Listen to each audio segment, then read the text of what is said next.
So, imagine a breakup, a broken leg, or failing a test at school, or forgetting what to say when you're saying a speech, like, for example, a TED Talk. Those are some unpleasant things that we may come across in our lives, like getting COVID-19. We can't really do anything with it. We may be extra cautious, wear masks, get vaccinated, and still get infected and suffer from it. So if something like this hits us, it's better to be prepared. I want to start off with an example of my experience, which happened to me specifically in October last year. If you get to know me a little or ask my friends, you'll probably see that I'm quite an active person.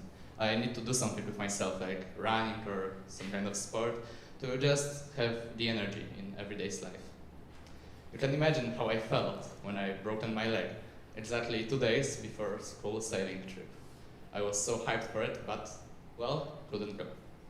Now you can imagine my friends from my class on this trip, because that's what I thought of when I was lying on my couch. I didn't have anything to do whatsoever, so I ended up watching the entirety of Squid Game in one session, which now that I think of, probably wasn't the best idea. But as the days passed, I finally got used to this concept of me not being quite able to do the things I loved. But after some days, I started finding time for different activities that I could enjoy. I started reading more again. I started writing poems, songs. I even started writing a book, which I didn't finish. To be honest, I wrote like 3 chapters, but it was a huge milestone for me because I found myself in a place where I could be again productive, but in a different way.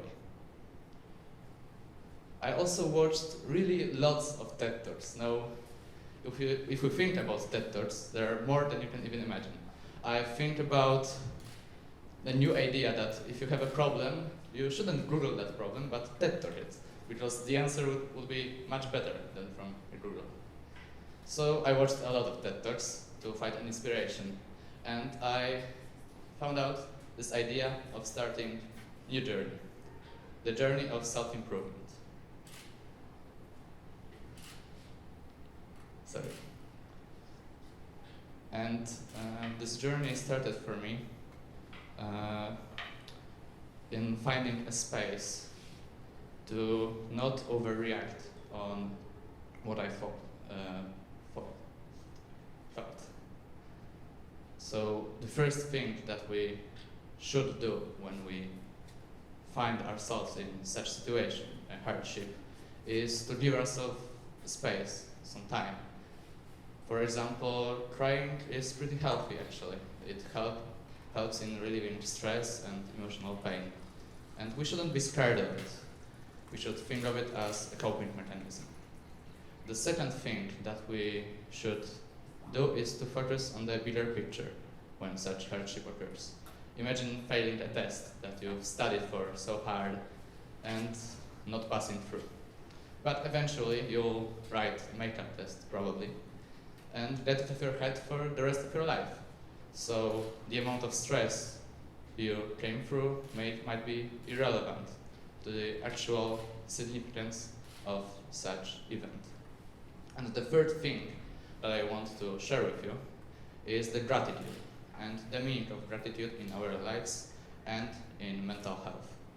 Robert Emmons, in his essay, Why Gratitude is Good, describes it as an affirmation of the goodness around us. He says that we acknowledge the fact that those good things come from outside of ourselves. And it's pretty important to see that there are those good things in our lives because we tend to miss them, especially in front of the bad ones. In the study conducted by Joel Wong at Indiana University in 2015, in which almost 300 participants took part, they found out that writing about things that we're grateful for actually improves our mental health.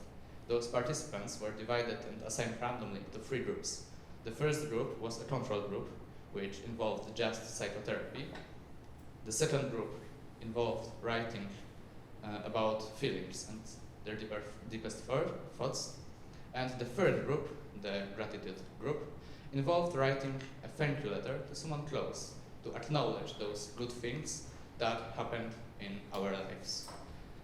When the results came out, the scientists found out that people from the gratitude group expressed significantly better mental health, whereas those in group A and B, control and expressive writing, results from those groups didn't really differ significantly.